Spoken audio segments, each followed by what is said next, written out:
ನಮಸ್ತೆ. ನಾನು doctor Prasad, family physician. ಈಗ ನಾವು ಎಷ್ಟೊಂದು ಜನಕ್ಕೆ ನೋಡಿದ್ದೀವಿ, ಅದು ಸಕ್ಕರೆ ಕಾಯಿಲೆಯವರಲ್ಲಿ ಕಾಲು ಬೆರಳುಗಳು ಹೋಗಿರುವಂಥದ್ದು, ಅಥವಾ 2 ಬೆರಳುಗಳು, 3 ಬೆರಳು, ಕೆಲವರಿಗೆ ಅರ್ಧ ಪಾದನೇ ಕಟ್ ಮಾಡಿರ್ತಾರೆ ಕಾಯಿಲೆಗಳಿಂದ. ಇನ್ನು ಕೆಲವರಿಗೆ ಕಾಲೇ ಹೋಗಿರ್ತದೆ. ಇದೆಲ್ಲ ನೋಡಿದ್ರೆ ಸಕ್ಕರೆ ಕಾಯಿಲೆಯವರಲ್ಲಿ ಈ ರೀತಿ ಎಲ್ಲರಿಗೂ ಆಗುತ್ತಾ ಅನ್ನೋದು ಒಂದು ಅನುಮಾನ ಬರುತ್ತೆ. ಇದು ಯಾಕೆ ಅಂತ ಹೇಳಿದ್ರೆ, ಸಕ್ಕರೆ ಕಾಯಿಲೆಗೂ ಕೂಡ ಒಂದು ವಯಸ್ಸಾಗ್ತಿದ್ದ ಹಾಗೆ ಅದು ಕೂಡ ರಕ್ತನಾಳಗಳಿಗೆ ಅದಕ್ಕೆಲ್ಲನೂ ಕಾಯಿಲೆ ಹರಡೋದ್ರಿಂದ ಒಂದಲ್ಲ ಒಂದು ರೀತಿ ಕೆಲವು ವ್ಯಕ್ತಿಗಳಲ್ಲಿ ಈ ತೊಂದರೆ ಕಂಡುಬಂದು ಅಂಗವಿಕಲತೆ ಅಥವಾ ಅಂಗ ಊನತೆ ಆಗೋ ಲಕ್ಷಣಗಳು ಜಾಸ್ತಿ ಇರುತ್ತೆ. ಅದು ಯಾವ ವಯಸ್ಸಿನವ್ರಿಗಾದರೂ ಬರಬಹುದು.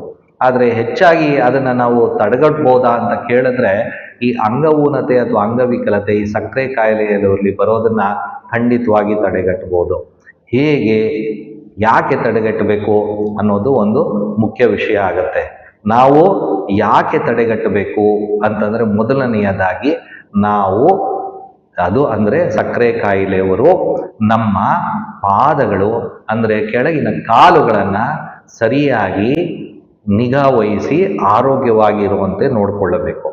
ಅದರಲ್ಲಿ ಮುಖ್ಯವಾಗಿ ಯಾಕೆ ನಾವು ಆ ಥರ ನೋಡ್ಕೋಬೇಕು ಅನ್ನೋದನ್ನು ಯೋಚಿಸ್ತಿದ್ರೆ, ಅದರಲ್ಲಿ 3 ಮುಖ್ಯವಾದವನ್ನು ನಾವು ಗಮನಿಸಬೇಕು. ಒಂದು, ಯಾವುದೇ ರೀತಿಯ ಅಲ್ಸರ್ಸ್ ಅಂದರೆ ಗಾಯಗಳಿಲ್ಲದೆ ಇರುವಂಥದ್ದು.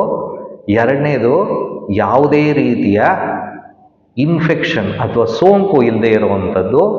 ಮೂರನೇದು, ನಾವು ಇವೆರಡೂ ಕಾರಣದಿಂದ ಕಾಲಿಗೆ ಅಪಾಯ ಆಗಿ ಕಾಲನ್ನು ಕತ್ತರಿಸುವಂಥ ಸಂಭವವನ್ನು ಕಡಿಮೆ ಮಾಡೋದಕ್ಕೋಸ್ಕರ ನಾವು ಕೆಲವು ಉಪಾಯಗಳನ್ನು, ಕೆಲವು ನಿಗಾನ ಮಾಡಿದ್ರೆ ಈ ಸಕ್ಕರೆ ಕಾಯಿಲೆಗಳಲ್ಲಿ ನಾವು ಅಂಗ ಊನತೆ ಅಥವಾ ಈ ಅಂಗ ವಿಕಲತೆಯನ್ನು ಖಂಡಿತವಾಗಿ ತಡೆಗಟ್ಟಬಹುದು.